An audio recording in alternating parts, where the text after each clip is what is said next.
present them, be here and chat with you guys about what what I worked on and then what we can learn together. And I'm constantly learning as well. Good evening, Cappy. Good to see you. Yeah, so today we are going to be talking about aggressive openings following the moves e4, e5. Now, a lot of you may think, but I mean, I'm dabbling in a lot of things. I'm dabbling in d4, I'm dabbling in c4, I'm dabbling in e4, and sometimes when I play e4, my opponent doesn't even play e5. Well, what's important to note is that regardless of what your opponent plays, it's good to stick to one opening, perfect that opening, if we could ever perfect openings, and then move on to, I don't want to say greener pastures, because e4 is the greener pastures, so hey Giant Pixels, good to see you as well.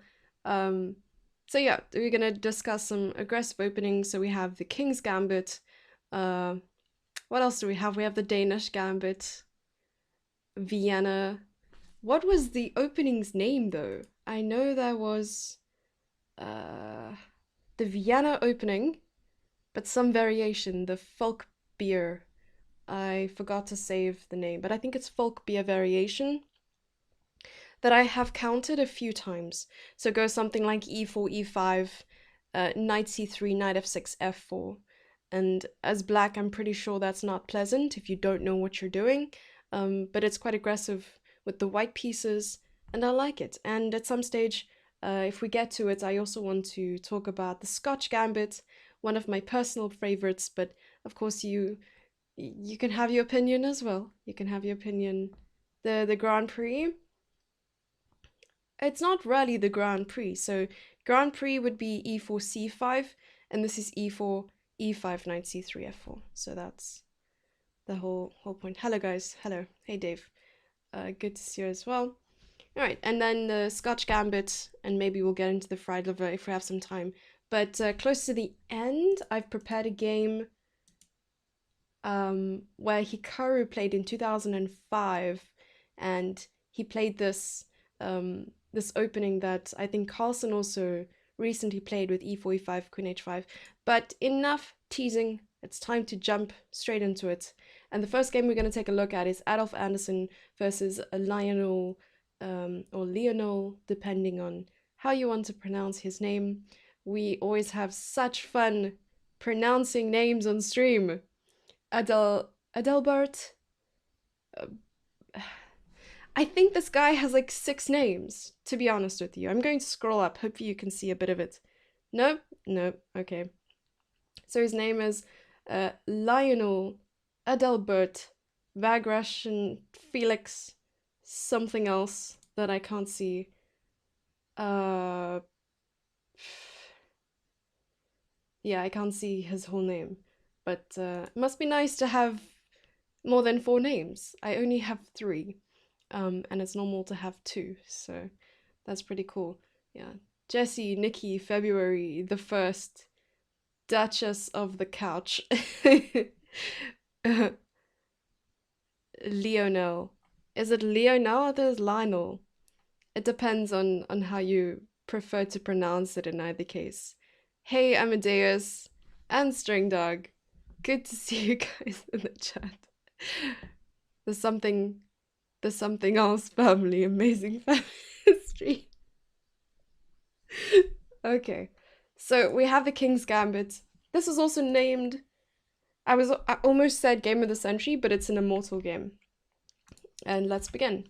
So Adolf Andersen played white pieces and Lionel played black pieces. We have e4, e5, f4, and then accepting. So King's Gambit, I know there are a bunch of ways to deal with the King's Gambit.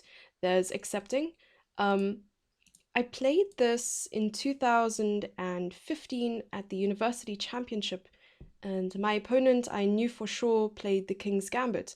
She's one of my close friends, and I mean, she had been bragging about how she was playing the King's Gambit since she was like 8 or 9, and I mean that's quite a number of years to just play the King's Gambit and try to perfect that opening. So I thought about it, and I was like, you know what? I'm going to play into her hands, and I'm going to play the King's Gambit. I usually play e6 instead of e5, or sometimes c5 or c6 or d5, but you'll never find me playing e5. So then I decided to capture, and I think she was so distraught by the fact that I'd captured, and she spent like a while preparing against my French. Um, and she ended up playing something like this, and I played some really aggressive line. I think at some stage I played g5 and g4, and I won a piece after 6-7 moves, and it's crazy how dynamic the king's gambit can really get. But I feel as though if black knows what they're doing, they're absolutely fine. But if white knows what they're doing, I'm surprised I don't see it at a top level. It's can be exciting chess, right? F4, exactly.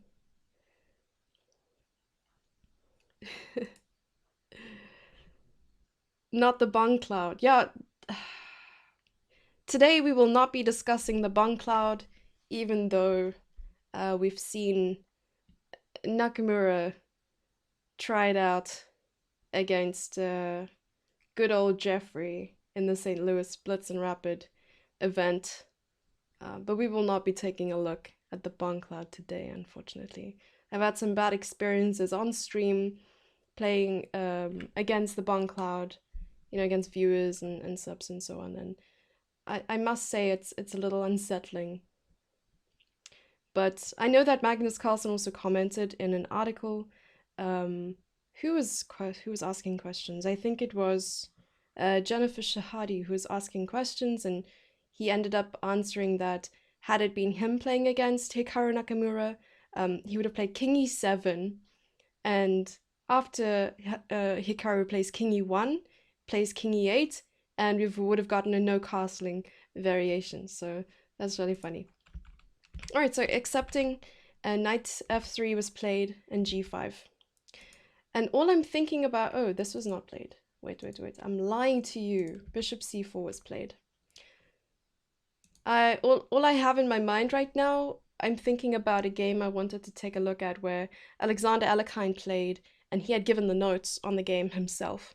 And I found the annotations, and anyway, I didn't want to read all the notes because I wanted to be just as shocked as you when I read them on stream, you know. Good to see all of you. Good to see you. Gary and Mateus and Glamdrang. Just in time for the King's Gambit. To be honest, I don't think I would play the King's Gambit. What about you guys? Would you play the King's Gambit? Also, why and who hurt you? But okay, in Blitz and Bullets, it should be more than good enough to play. Throwing zero shade on the King's Gambit here. So Bishop c4, Queen h4 check. Some ambitious moves. This is all theory, of course. King f1 and b5. Taking the pawn. And knight f6. So here, white gives a pawn on the second move, and then black gives one back after b5, which I'm assuming is just to get the bishop off this diagonal. I'm also sucking my thumb at this point. So we have, okay, let's take a look. b5. Bishop takes. Let's see if bishop b3 here. Bishop b7. Ah, okay, maybe to open up the diagonal for this bishop over here. So bishop wants to come to b7 and put some pressure, but not losing a tempo with something like b6 first. So just playing b5, and after bishop takes, we have knight f6, and at some stage after that we have bishop b7. But first knight h5, knight h4, and you never see this kind of chess because when you begin or when you start playing, you're often told never put your pieces on the side of the board. Yet here we have the two knights, both white and black knights, on the side having a party, probably having some picnic together when they should be in the center. This is unacceptable. Is the Vienna Gambit like the King's Gambit but with knight c3? I guess so.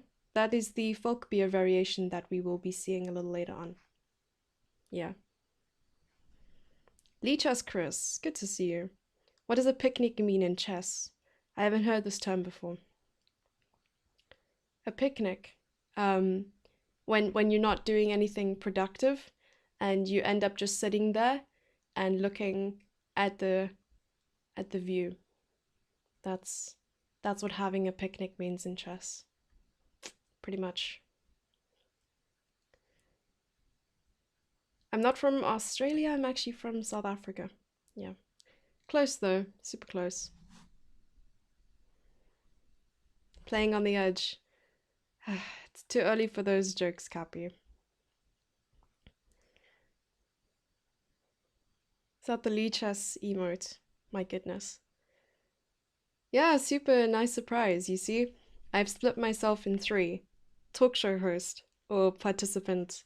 Then we have chess lectures, and we have some general coffee and chat. Clearly from Australia. Sure. All right, moving on. So we have queen g5 and knight f5, which is quite brave because now black has the opportunity to push a deep pawn, attack the knight. Over here, I would have honestly played something like knight f3, attacking the queen, trying to push the queen back, but this is obviously losing for obvious reasons, that the bishop is hanging. So the queen is attacking the knight and bishop, and so that's why knight f5 was played. Knight f5, but what happens after g6? What happens after g6 here? What would white play here? Very important question. What does white play?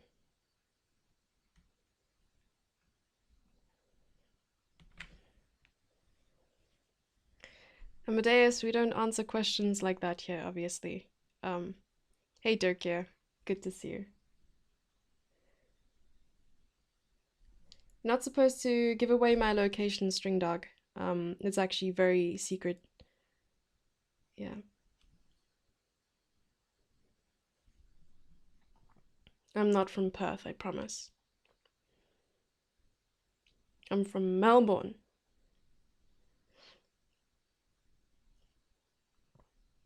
Thank you for explaining the picnic terminology. Are there other weird terms in I honestly just made it up. Talk show. Oh, come on, be nice. H4. I like H4. But yeah, so the thing is, if you're watching from a country that's not Australia, you have to flip the stream around, otherwise you'll be seeing it upside down. I don't know why I did this. It's this way. So you'll be seeing it upside down, and you need to either turn yourself upside down as well or flip the screen. But usually Twitch does that for you, and YouTube as well, so you don't have to flip it. Oh my goodness. Real Perth is in Scotland. I feel very uncomfortable as well. Honestly, the same. Maybe h4 is the move here. h4 is the move, I think. Yeah, so it's a little better for black, because after, okay, even after h4, there's like knight g3 and all sorts of stuff. But you're just chasing away the queen, and then you can move the knight safely. The whole point is if you move the knight now, the queen is attacking on b5, and you don't want to run into that. So we have c6 after knight f5 instead of g6. And g4. What about en passant? En passant, and we would just take like this. No? There's something else here. Oh, right, of course. I was just testing you guys. Okay, so knight f6, rook g1, and then capturing the bishop seems to be an odd choice of a move, even though it's most natural in this position. But now we can clearly see the way. We can see clearly now that the rain is gone. What does white play in this position? 90-degree tilt, exactly. Of course, you can ask as many questions as you want.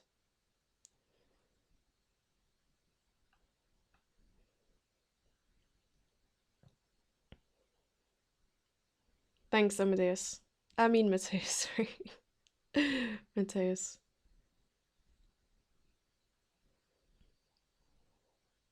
We're doing the Craigasm for the Queen. Great.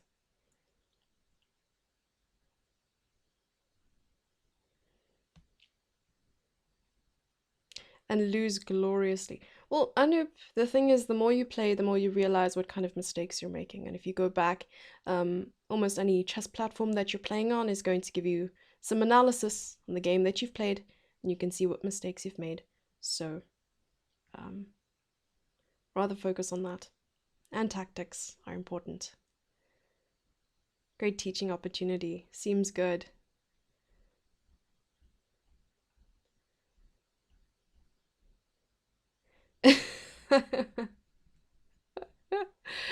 So, if this is about aggressive openings, how come I'm not shouting?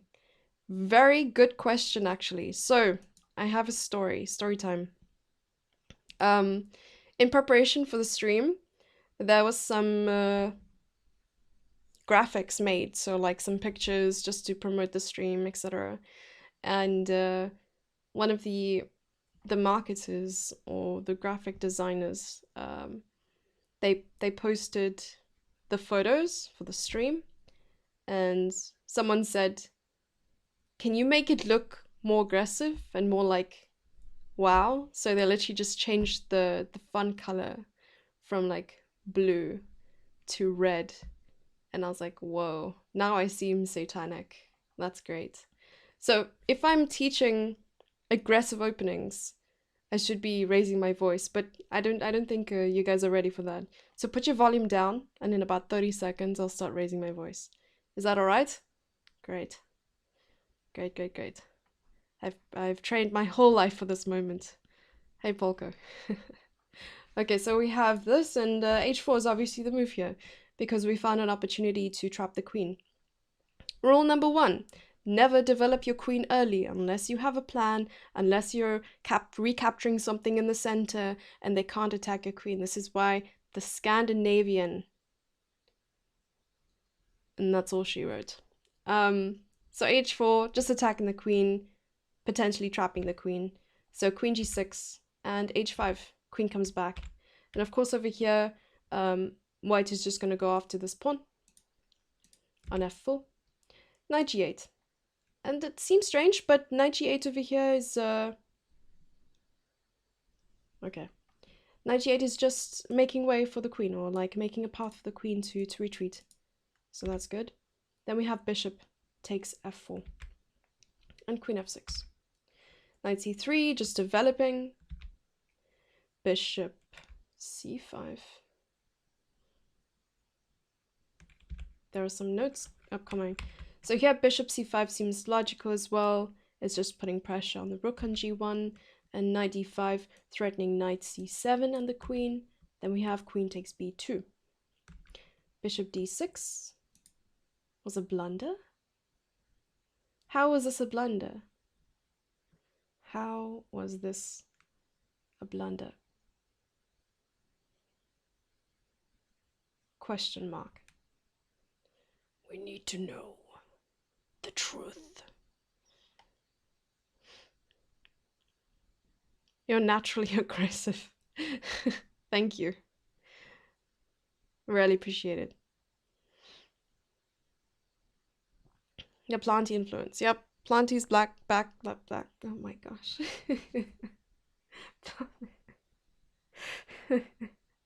Planty is back from vacation. Yeah.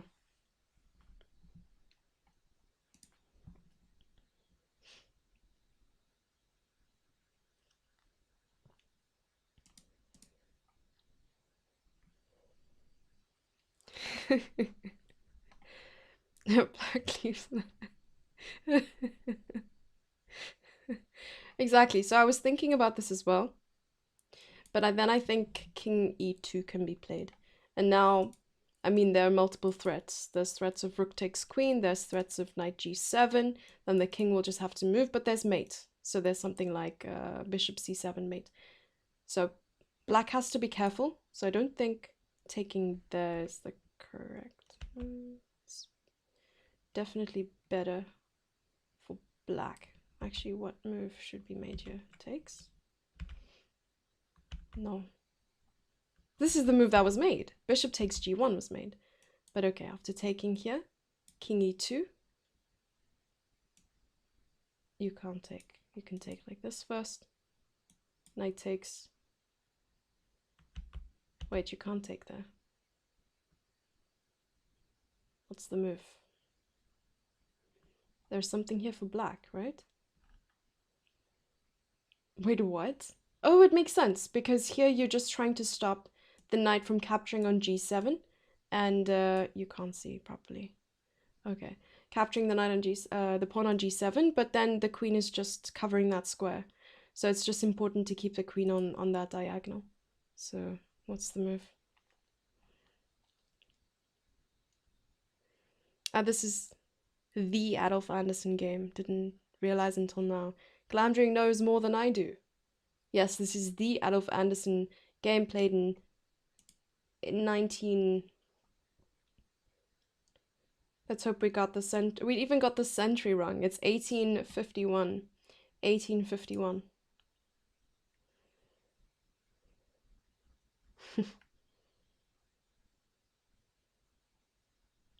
Oh, okay. Is that why you know so much about Adolf Andersen? What would really be cool is the day Adolf Andersen died, you were born. Dun dun dun. It's the Immortal game. So if you look up Adolf Andersen, the Immortal game, you will get this one. BG1. If you play BG1, then there's something out there. Just don't know what it is. Let's figure it out. So queen, and now it's winning for white. But why?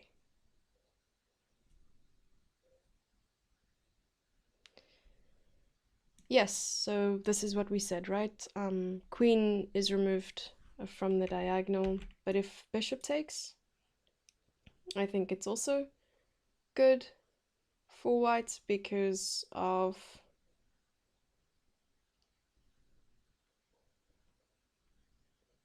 what do we have here? Is it knight c7? No, it's not knight c7. No, I'm gonna stop making moves. Let's see.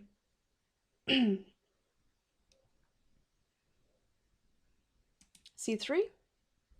Ah. But surely there's like some checks now for black. Is it bishop e7? But bishop e7, knight e7. Oh, then we have knight. Okay, that's beautiful. But still, I don't think it's forceful enough, right? There has to be something here.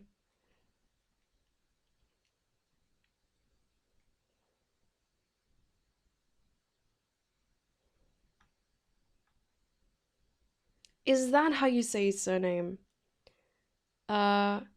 Kieseritzky. Kieseritzky? Dirke?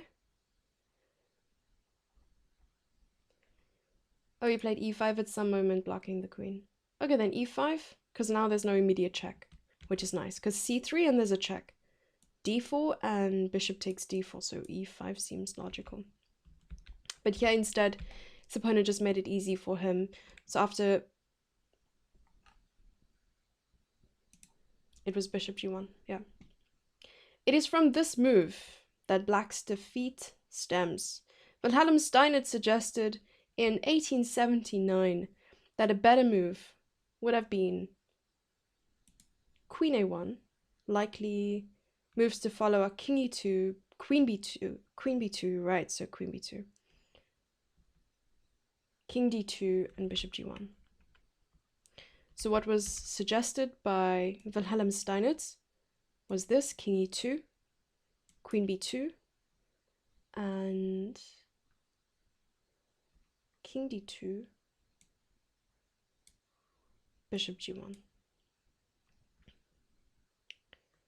And I don't know why, but it's equal. Maybe there's a perpetual check. Okay, bishop g1 and e5, and tickets. Queen a1, king e2, knight a6, takes, and he allows the mate, right? Queen f6, knight takes f6, and bishop e7. And I believe I've seen this ending before in a tactic, but I've never seen the full game in its entirety and beauty. And picturesqueness, because that is a word that we use. Awesome stuff. So that was Adolf Andersen versus Lionel Kieseritzky. Correct me if I'm wrong. Game number 2, and we have our main man Paul Morphy versus Adolf Andersen. This time Paul Morphy's playing the white pieces, and this game was played in the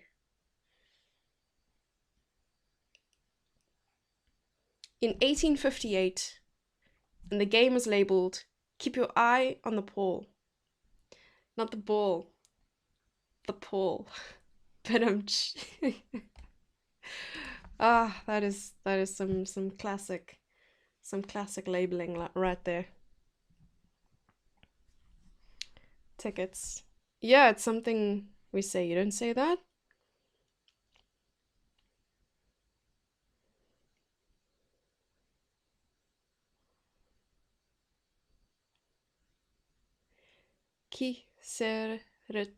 Kieseritzky.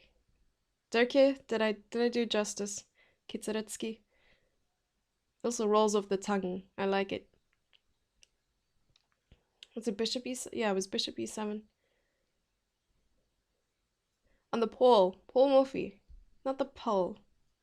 Paul.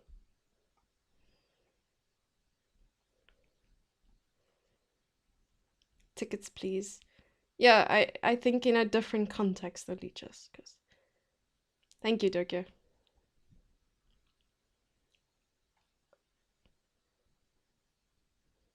I'm laughing a lot. Shouldn't I laugh? Laughing means you're happy. And if you're laughing while playing chess, it means good things only. Positive vibes. So we have another King's Gambit over here, taking on f4, knight f3, and g5. And this is a line that I play as well. Laughing is always good, of course. g5, h4, and g4. Knight e5. And this can go horribly wrong as well. Because I remember in my game, there was some bishop c4 that was played. Or bishop f4, I think.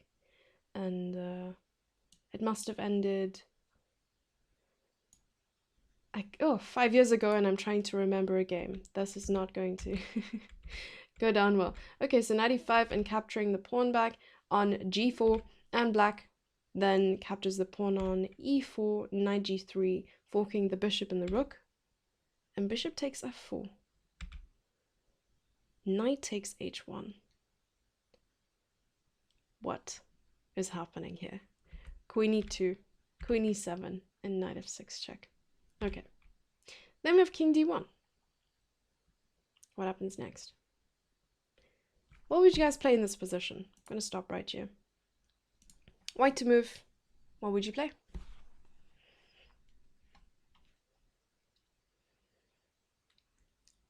Tyrone is on the ball today.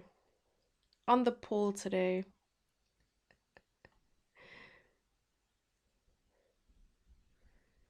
You need to cry while explaining chess.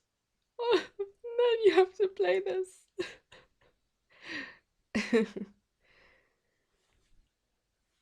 Eventually, maybe. Okay, then what's the plan? Bishop c7, king c7, and then what? Offer a draw against a GM and call it a day. You can only call it a day if they're accepting your draw. And never offer a draw if you're winning, because you have the opportunity to win. Knight d5, exactly. So we have bishop c7, king c7, and knight d5. That was played. King d8, knight takes queen, bishop takes. If this is theory, I'm speechless. d6 attacking the queen at g4, and queen f4. Rook g8 and taking on f7. Now let's assess the damage, right? So we have a knight bishop, and what is the compensation black has? An extra rook, and 2 minor pieces for the queen. And a pawn.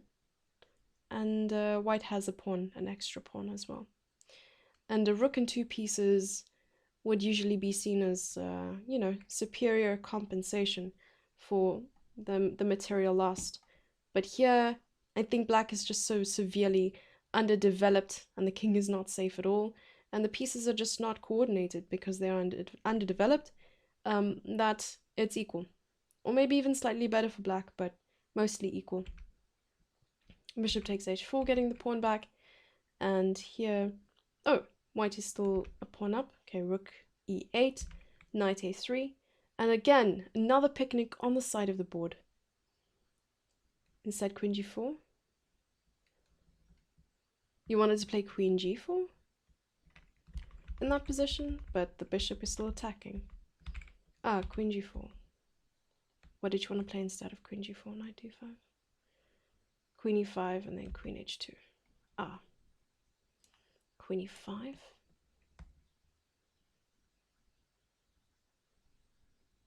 But is there not just this move? King d1, this. And I mean, you're running into problems with rook e1. Oh, maybe there's, no, but there's no g3. Okay, coming back. Good question though. Okay, king d2, rook e8. Okay. Developing the knights to the side, which I guess is fine, because it's Paul Morphy and out of Andersen. Whoa! So here we are attacking the bishop and the knight. Bishop moves and we're capturing the knight.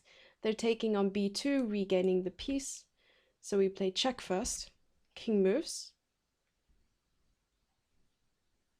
What's next? What's next? What would you play in this position for white? Stop right there. Would you play there immediately, Tyrone?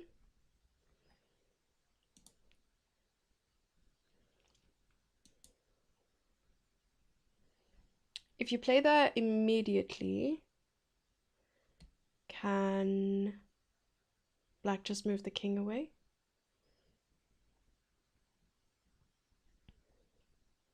Hey Midgard, how are you?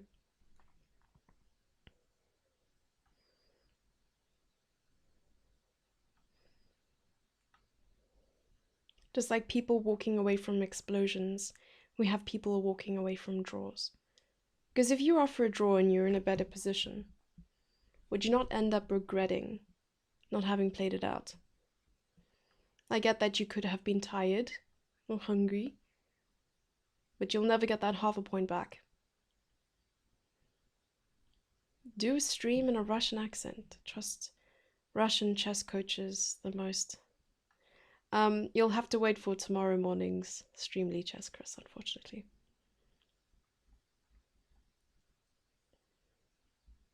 No regrets. I guess you're offering a draw, they accept. You don't want to regret it, but you can't help but feel that if you played it out, you could have won. And that's a point you could have walked away with and made history. Stream an Afrikaans accent. I don't think I can do that either. So it would be easier for me to do the Russian than the Afrikaans. Friendship is more important than victory. On the board, you are not friends, you're enemies. Off the board, you are the best of friends. A point shared is a point halved. I can't. Okay, so the move here was rook b1, bishop takes, and then the inevitable queen a4. And here Adolf tipped his king over and said, "Thank you. I did not have my eye on the ball."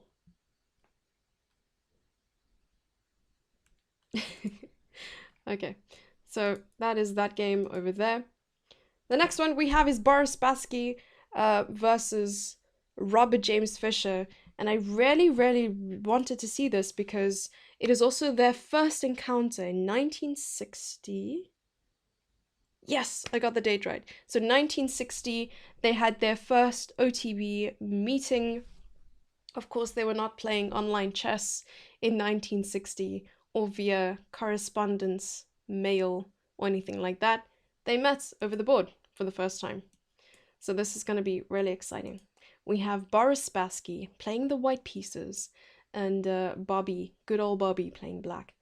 And whose perspective are we going to see this from? We're going to see it from White's perspective. Okay, let's go. It was poorly played.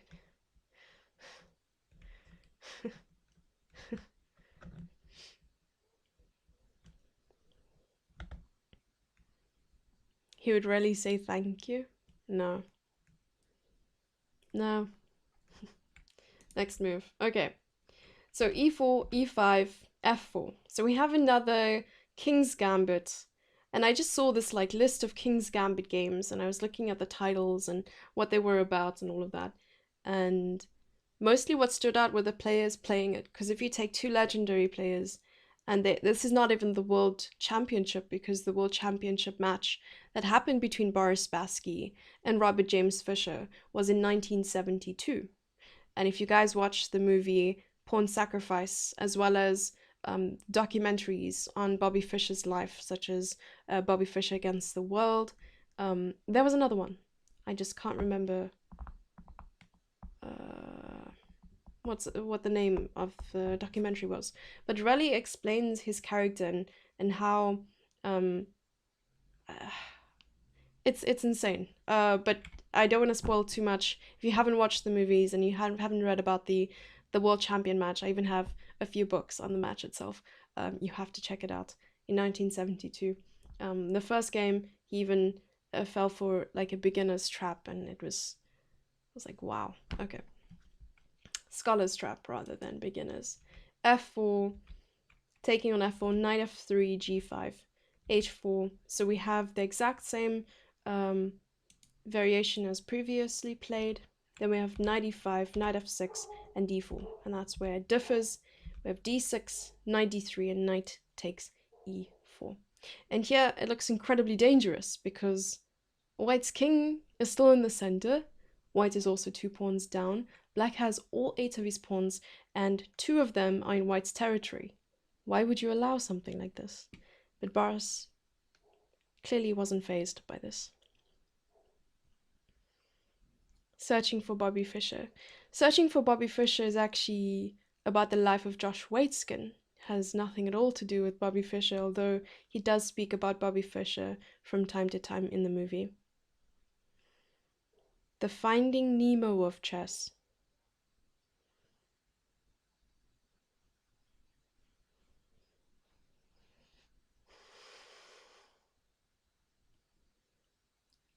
Sure. Yes. Maybe. Multiple books on one match. Exactly. I mean, it was popular worldwide. I want to grab the book, but I'm going to resist.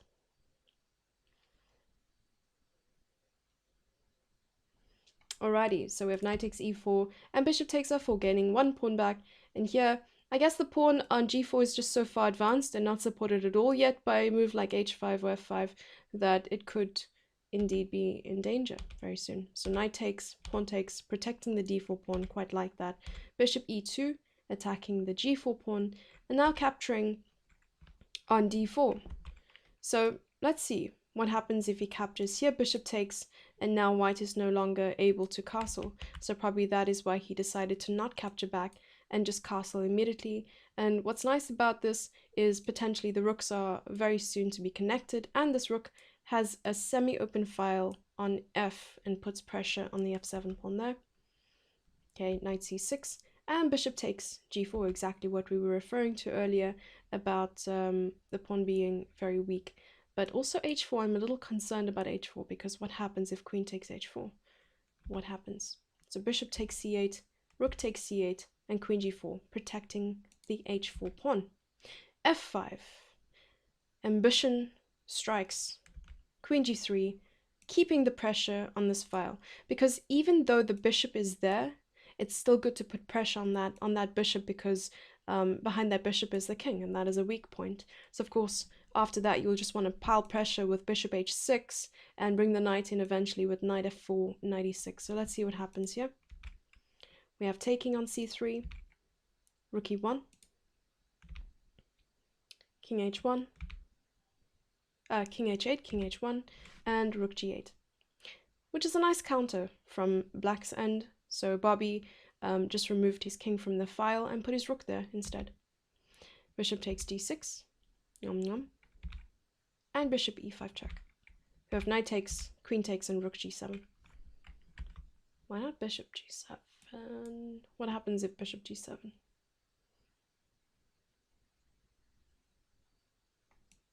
Just queen takes? Surely not. Okay, maybe it's fine. Okay. Coming back. Rook g7. And rook takes. f5. Queen h4 check. Oof. Okay. King g1. Queen g4. Attacking g2. Things are getting hectic. Rook f2, defending on g2.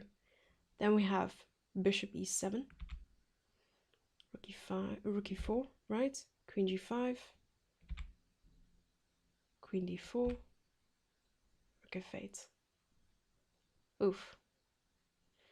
And what does white play here? I'm gonna stop. What does white play? What does white play? Up to you. Hey, Ulan. Oh, you found Nemo.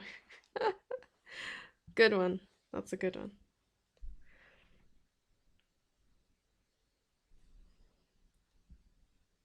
Oh, it's funny because we're talking about finding Nemo and Fischer.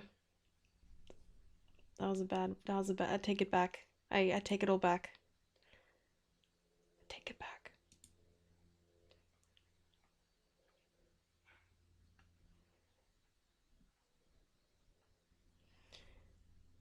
A streetcar named Bobby Fischer. What? The Kingfisher. We have a radio station called Kingfisher. And the small detail of d6. No, then queen takes h4. Bishop g7, white has to play queen e7, rook g4. Sorry, no. Okay. You can take your time. Rook takes bishop is interesting. But if rook takes bishop, then there's queen takes. And unfortunately, you've given up an exchange for nothing there. Knight f4 is interesting as well. Quite like it. Honestly, I would have played knight f4 myself. Rook takes rook, bishop takes rook. Okay, yeah, you want to keep the pressure and rather put more pressure, or at least attack pieces more valuable than your own. So you'll take a piece that is less valuable and attack a more valuable piece. For instance, a knight attacking a rook attacking a queen, and so on. It's easy to think you could just grab this, but that would not be very good. Don't go pawn grabbing. Pawn grabbing is bad for you.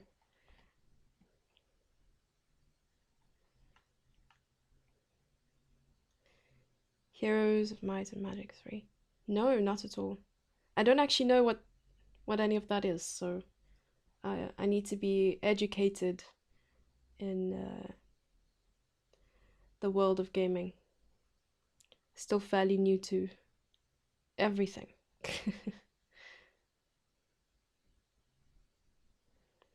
Exactly, Tyrone, you got it. So rook e5 is the move played. Very good.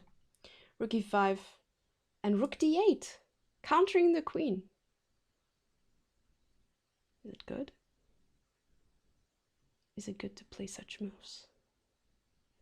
Is it good? Oh, but I see something awesome, I think.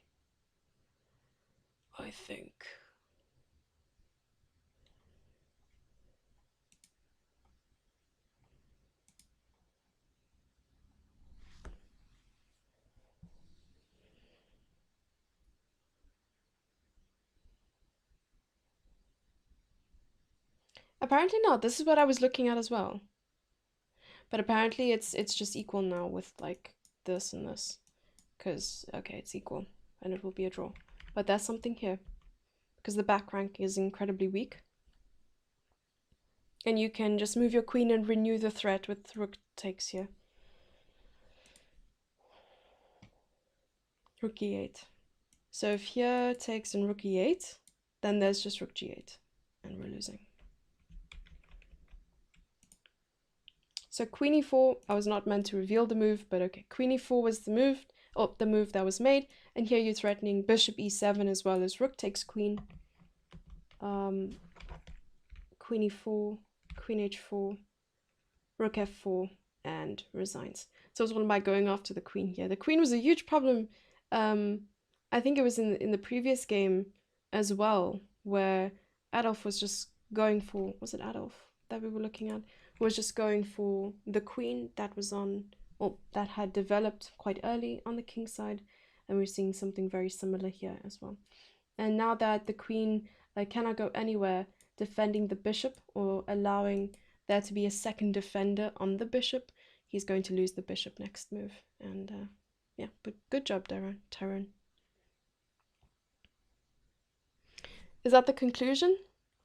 I'm not promoting the opening, I'm sorry. Okay, this game was, drumroll. I actually want to go over the other one that we were I was telling you about. Okay, this one. Alexander Alekhine versus Abraham Freeman, and it was annotated by Alekhine himself. I saw a few of the notes, and I really wanted to take a look at it. So we're going to take a look at it together. So notes by Alekhine, e4, e5, d4, and this is the, I'm getting it right, it's the Danish gambit. The Danish gambit, giving a pawn on d4, playing c3. So we're just getting rid of black central pawn at this stage. Usually, you'll find taking here, and believe it or not, you don't take back with a knight or the pawn. You pretty much just play, is it bishop c4, bishop d3 here? And after taking, bishop takes, and you have this like amazing diagonals towards the king, and there's an attack coming, and to think that black still has to move a pawn to develop the bishop, it's truly something I would try out. But to be honest, the Scotch gambit is as far as I've gone with in terms of gambits, you know. Okay, so we have d5 on the board instead, taking, queen takes and takes. Now we have an IQP. Isolated queen's pawn. If you guys have watched previous lectures of mine, I have spoken about the IQP, the isolated queen's pawn, which is literally an isolated pawn on the queen file. That's all it is. How to deal with it and how to play against it. So when you have it, it's all about quick development, trying to attack, and of course you're given the space in the center, so you have to take advantage of that. You can't just have passive pieces, you're going to lose the pawn in the game. And okay, quick development, getting the king safe, and then at some point you need to push the pawn. So keeping the pressure, avoid exchanging pieces like minor pieces, major pieces, because the more pieces you exchange, the weaker the pawn becomes. And of course, just trying to push the pawn at some point, creating weaknesses and getting rid of the IQP. Playing against it, of course, it's exactly the opposite. You want to eliminate minor pieces. You want to pacify your opponent's pieces, and you just want to put general pressure on the pawn. And the best blockade of that pawn to stop it from moving forward is just placing a knight there, or if you can, get a pawn there somehow. So back it up with c6 and get the knight to d5. So one knight will chill on f6, the other one will go to d5, so knight d7, knight b6, knight d5. The worst blockade of a pass pawn or an IQP is a queen. Almost possibly a king, because if your king or queen is chilling here and you run into something like knight c3 attacking the queen, you have to move your queen. But if you have a knight there, you don't have to do anything about it. But what's nice is blockading a pawn like this is that if you have a knight here, there's no pawn that can attack you. There's no pawn on the c file, there's no pawn on the e file. So that is how we deal with an IQP. Okay, c takes d4, knight f6, knight c3, and there we have it. attacking the queen. Bishop b4, just pinning the knight. Knight can't take because bishop is attacking the king. Knight to f3, knight c6. Honestly, feel a little uncomfortable with this move, even though it seems very logical, just developing. But I really feel like the pawn needs to be on c6 to, at some point, stop the advancing of the d-pawn, because here white just wants to castle, and then the queen will have to move.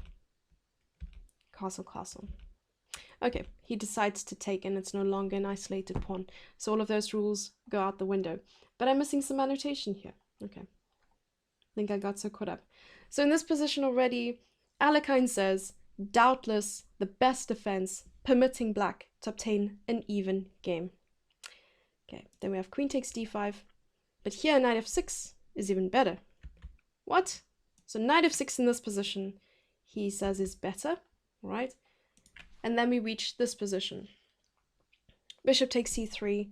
So far, black has made the right moves, but this exchange is wrong as it strengthens white's center. Correct was queen a5.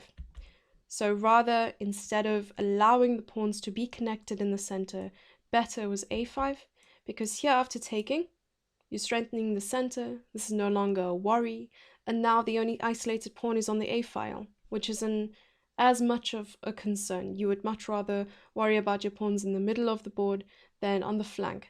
Okay, so let's see what happens. b6. Okay, now there's another comment. This also is not good, because the white pawns will now advance with a win of both time and space. Better was bishop g4. Bishop g4. Imagine commenting on your own game and you're like, my opponent's moves were terrible. Okay, c4. And now it begins. Queen d8, d5. The center has never seen better days in its life. Knight e7 and knight d4. And I love it. I mean, the pawn center is amazing. The knight has now made its way into the center. b6 is very weak. Yeah.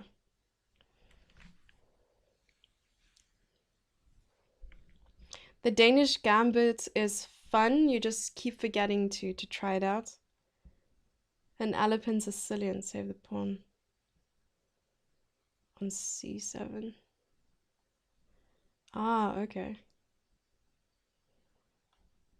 Cool, cool, cool.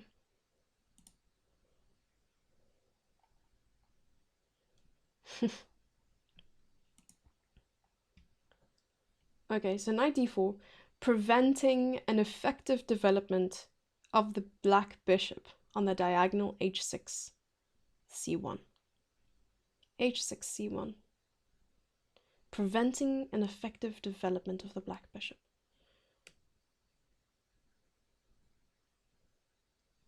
What?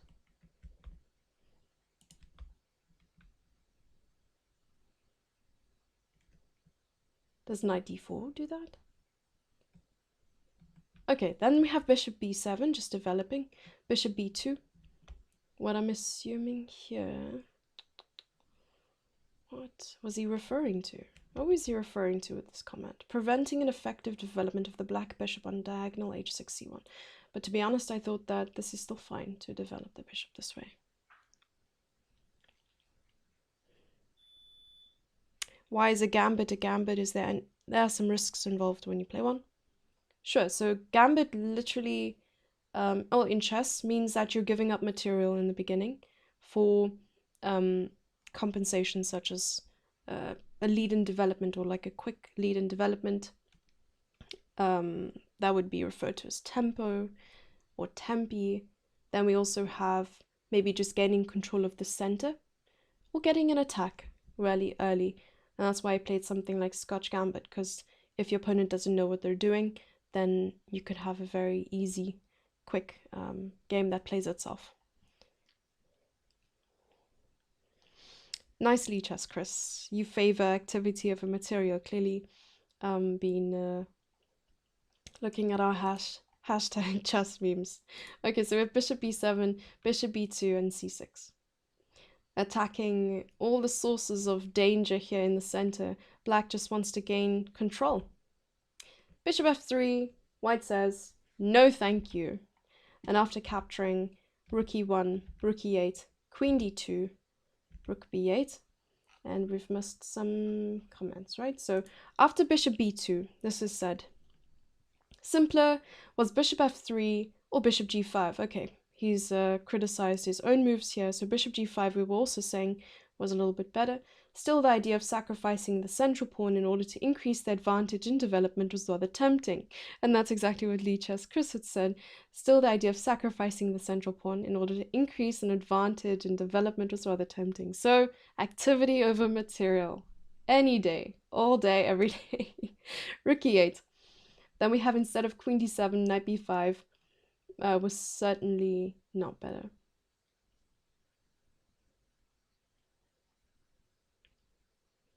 Ah, okay. So instead, queen d7, knight b5 was certainly not better. So rook e8 was better then. Queen g5. Threatening knight e6. Threatening knight e6. Knight e6. Ah, because knight e6, and we can take the knight on f6 for free. Makes a lot of sense. Knight g6 and knight f5. Knight f5 is also nice. After this attack... Okay, after this attack can hardly be... Wait. After this attack can hardly be parried. White's next threat is simple. C takes d5. Oh, I was looking at knight h6, but it just doesn't work because pawn will take, and you don't want to play bishop takes f6 because the pawn will just take the queen. Makes sense. Okay. Rook e1, and d takes c4. Bishop takes bishop. And now we're getting somewhere. If h6, then queen g3 threatening both bishop f6 or knight e7, etc. So there was a lot of tactics there on the board. And now it's up to you guys to tell me how are you going to finish off the game.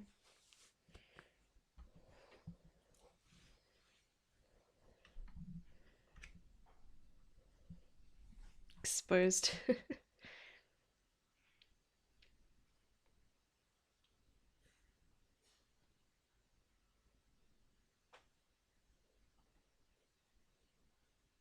Summoning mods.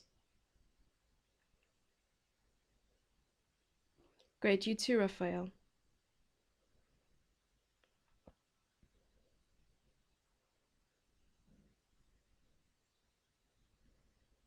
I like that. Good job, Tyrone. Tyrone's been on fire this evening. Great. But instead of knight h6, we have queen h6. And then queen f8. It's annoying, because queen f8 stops queen g7 mate.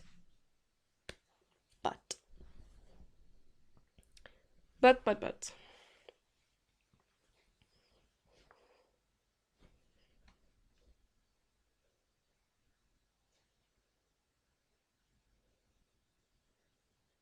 Nice. Hey, here it is also here. Okay, so good. We have rook e8, queen takes, and mate.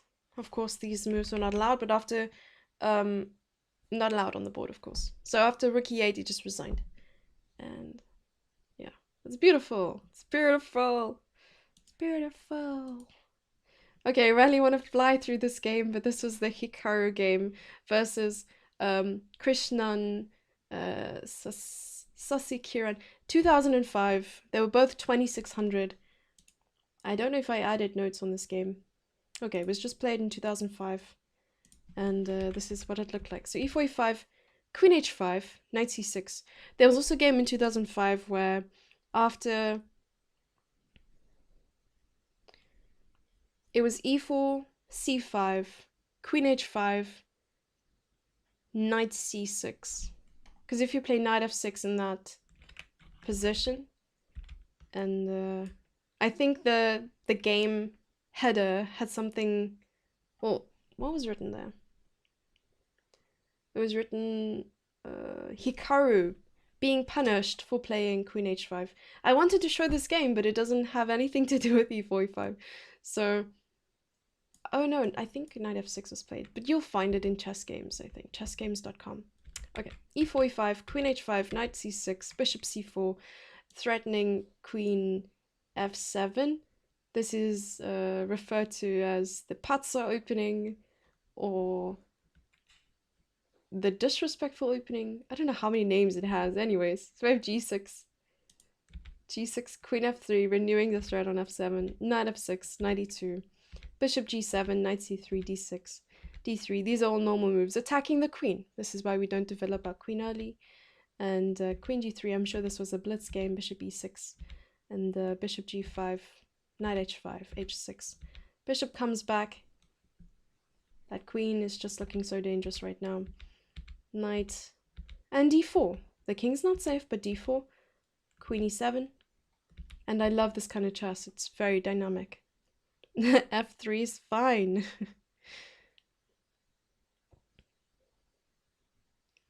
End of game. Wait, what? Trying scholars made it his level.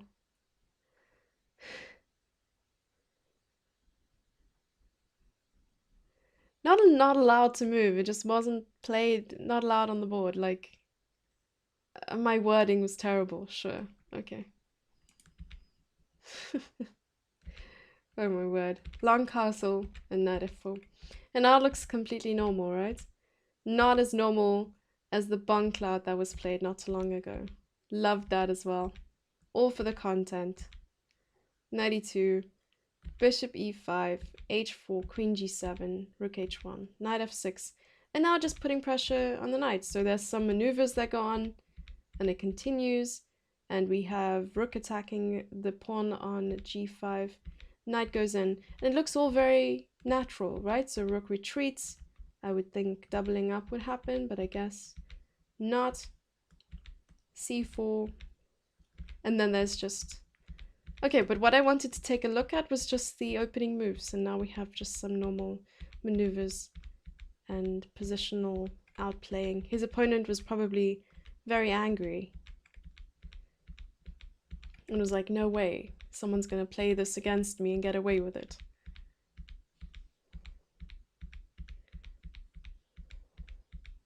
Cries in Spanish. Look at that. But the game still goes on for another 20 moves or something. Okay, 14 moves. And then Hikaru throws in the hat. So that was certainly very pleasant to take a look at. Honestly, I would have showed you the Scotch Gambit in all its vices, but it's very nice to know that with e4, e5 comes a whole bunch of openings. We have the Evans Gambit as well. We have the fried liver attack. Fried liver attack goes like this. But throughout the week, there are going to be some coaches covering so many C words, covering different openings such as the Rilo pairs, the Italian, Guccio Piano, or Guecco Piano, I don't know how you're going to pronounce that, the quiet game, not bishop c5, but knight f6. So stay tuned. I mean, every evening you'll be filled with some e4, e5, and this is all we want to see in life. If they had given me the task of d4, I would have coughed and be like, I'm incredibly sick. I'm joking. I'd probably embrace d4 as well. It's chess, of course. We need to explore. We need to allow these amazing openings into our lives. God. Baie dankie, lekker slaap. Tyrone, are you Afrikaans? Are you from South Africa? My goodness, I had no idea. That's really cool. Okay. This is great fun, guys. And to all the players of the World Online School Chess Tournament happening at the end of the year, good luck, happy preparation, and I'll see you again next week. Cheers. Cheers, cheers, cheers, cheers, cheers.